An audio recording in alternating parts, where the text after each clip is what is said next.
Okay, so we are starting off our first lecture for today, Introduction, Logic, its nature, and purposes. So for my friends who are listening from at home, you should have a piece of notebook paper or some piece of paper in front of you.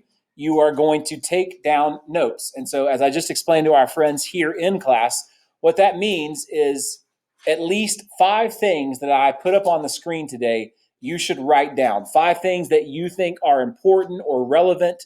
And you'll use these notes to study. These notes will be helpful in doing homework.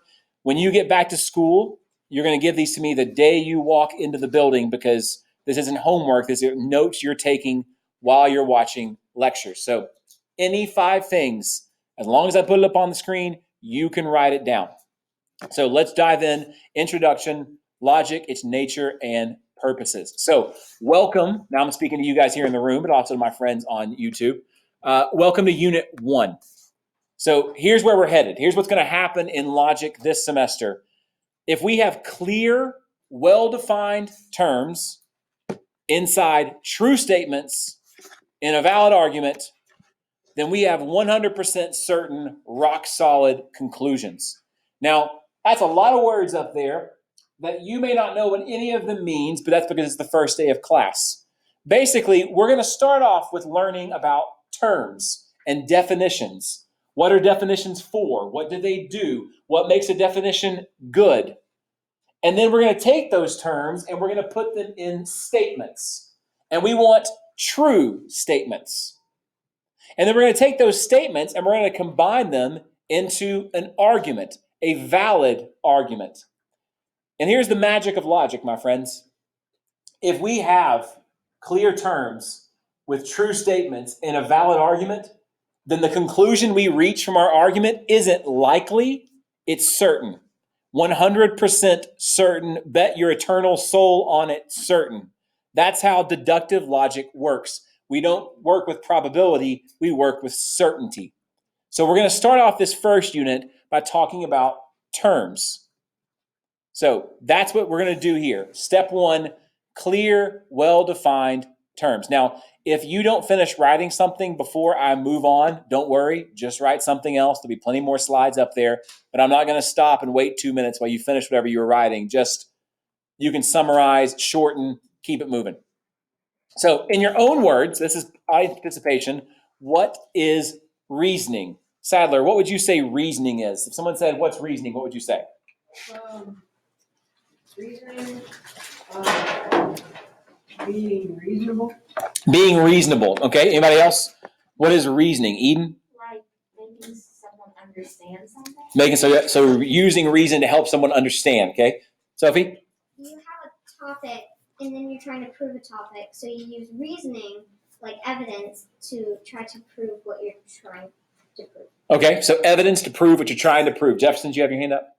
Okay, last one, Ben. Kind of like what Sophie says, like why you think something. Why you think something. So give it an answer for why you think what you think. Okay, great answers. This is already on your catechism. So here's reasoning. Reasoning is drawing proper conclusions from information we already have. From information we already have. So some examples. You walk into a room, you smell smoke. What's your first thought? Fire. Okay, now, no, you absolutely, that's fine. Fire. That's an instinctual response. You smell smoke, your first thought is fire. Now, you don't yet know, is it an out-of-control fire? Is it a campfire? Is it a grill and someone's making you a burger? You don't know, but you smell smoke and you think fire. That's reasoning. You've drawn a conclusion from information you have. You have information from your nose that there is smoke in the air, and the conclusion that you draw is there must be a fire. Okay? Another example. Your friend is quiet and she looks like she's been crying. What's your first thought? Say again? She's sad. She's sad. You don't think, oh, I bet she just came from a birthday party. Right? No, you think something must be wrong. My friend looks sad. She's quiet. She's like she's been crying. That's reasoning. You have information. Your eyes have given you information. You can see that your friend is crying. You can hear that your friend is quiet, and you draw a conclusion. She must be sad. She must be upset. So guys, that's reasoning, and I'm sure that many of you are surprised to find out you've been reasoning your entire life. The conclusion is she's upset. So in this class, we're going to study formal logic. As we said in our catechism, logic is the science and art of reasoning well. So why is logic a science? Now here, guys, this is so important. I really messed up last semester by not emphasizing this enough because I didn't know Westminster kids. And one thing I've learned about Westminster kids is you guys like rules. You like boxes, and you want to know exactly what is expected of you, and you get very uncomfortable when things are vague. I get that. I'm a rule follower myself. And there are parts of logic that are like a science because it's about discovering rules, ironclad, rock-solid rules by which we use reason. So some of this is going to be like, oh, thank goodness, rules. I like rules. I like proofs. I like structure. But logic is not just a science. Logic is also an art. And this is the part I didn't emphasize enough to our 8th grade friends last semester. That there are parts of logic that don't fit into tightly structured boxes and rules. There are parts of logic that are intuitive, vague. You kind of have to feel it out. There's skill involved. You can't apply the rules without thought. There's skill. So Sophie just gave me a great example. I didn't even know she was going to do this. Sophie probably understands the rules of drawing and painting. She understands how colors work together, how you should use shade or value or whatever the art words are. I don't know. Please don't tell Ms. Price I use art as an example. But the point of the matter is I could memorize those same rules and never in 1,000 years could I draw what she drew for me. Because Sophie took the rules of drawing and art and then used the skill that she has to create this for me. This is a great example of what logic is going to be like. There's rules, but there's also some skill that you're going to have to learn through practice. So remember, logic was not created by God. Logic is an attribute of God that we see over all his creation. God has always been logical. He wasn't illogical and then created logic and said, hey, I like this thing. I'm going to use it myself. No, God has always been logical. And since God is eternal, that means logic is uncreated. Logic is eternal because God is eternal. And that is important for us because if God created, or if God isn't logical, if logic is a creation of man, then man can change the rules. But if logic is a part of God, we can't change it. We can just seek to understand it. Curran? Is those typo or should that be thought? Yes, it should be thought. We can't apply the rules without thought. There is skill involved. Look at this, real-time editing. Thank you, Curran. Our next class will not have to deal with that problem because of you. Thank you. Yes. Well, can you ask like a question like I've learned that, is that okay? Yeah, that's okay. If I say, who can raise their hand and tell me, then you should raise your hand. But if I just say, hey, what do you think? You can just say what you're thinking. That's fine. That's fine. Thank you for asking, Jefferson. McKeever? Like when you I'll just ask you after the class. Okay. So here's a question that you can just shout out the answer to. What's the first thing you need to build when you're building a house? The foundation. Okay, you need to build, I don't know what that word was. You need to build a foundation. And reasoning is like house building. You need something to build it on.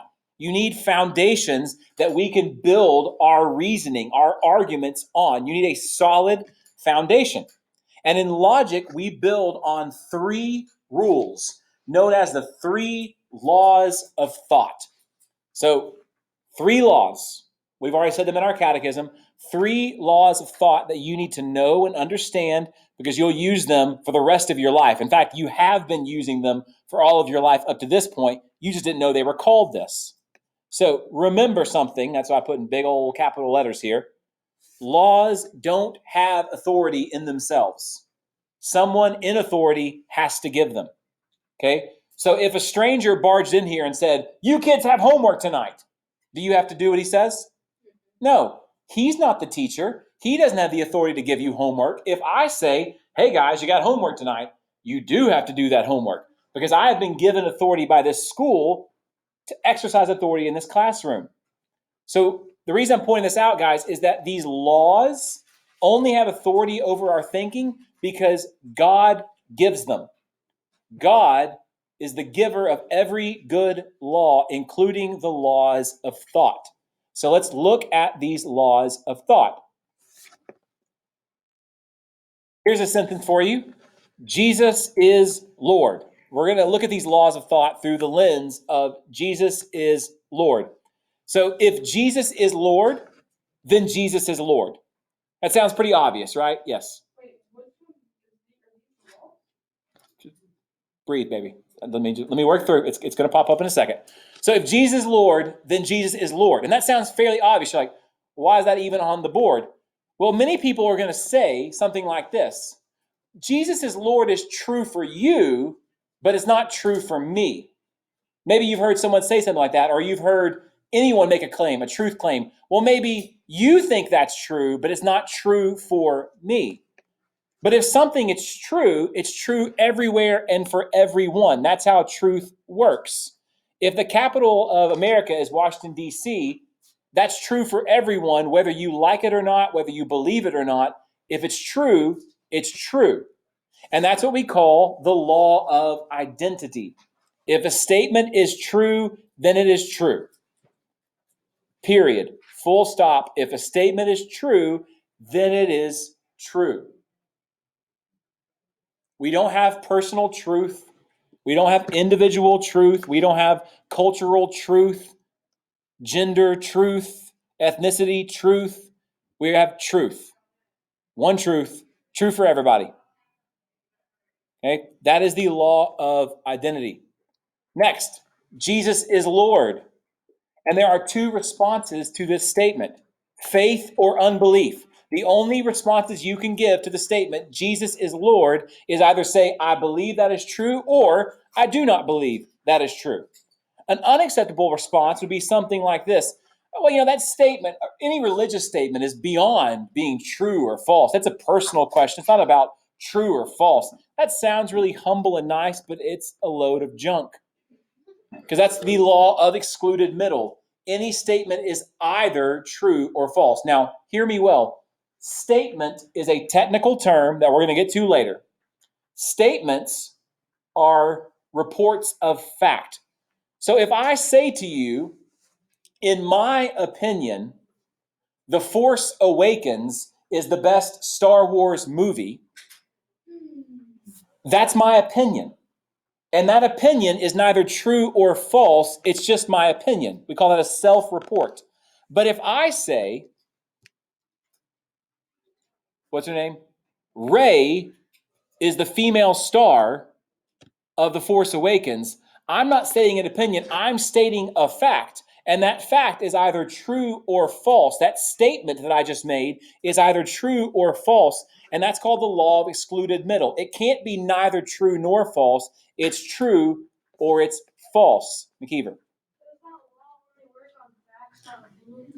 It only works on statements, not opinions. Yes, the law of excluded middle refers to statements and statements only. Again, statements are reports or at least claims to facts. This is true, right?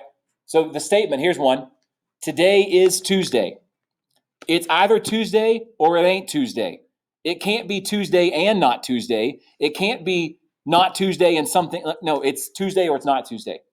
But if I say Tuesday is my favorite day of the week, well, that's not a statement of fact. That's a self-report. And we would say, yeah, that's true. It's true that Mr. Wood likes Tuesdays. I don't know why. That's weird. But it's not something we're going to argue with about his opinion. Yes? Is there a rule of law to argue whether something's a statement or an opinion? Because for many people, they can argue that certain statements are opinions and certain statements. Well, we'll see in Unit 2 how we handle that. But yes, we will get to how we handle statements and how we craft statements. So the law of excluded middle just says there's nothing in between truth or falsity. It's it. Jesus, Lord, I either agree with that or I don't agree with that. I can't say neither. It's one or the other. Third, Jesus is Lord again. So you can't agree with this statement and then disagree with this statement at the same time. So that's the law of non-contradiction. A statement cannot be both true and false. You can't say, for example, well, it's true that Jesus is Lord in this way, but he's not Lord in this way. It's true there, but not true here. It's true on Mondays, but not true on Saturdays. No, that is illogical. The law of non-contradiction says a statement cannot be both true and false. It's true or false. All right, so it is 10:23. Bell's going to ring in 2 minutes.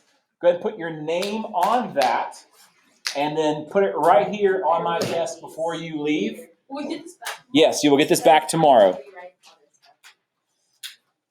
Mr. Wood, if someone needs, if someone doesn't take notes, It does not let me know.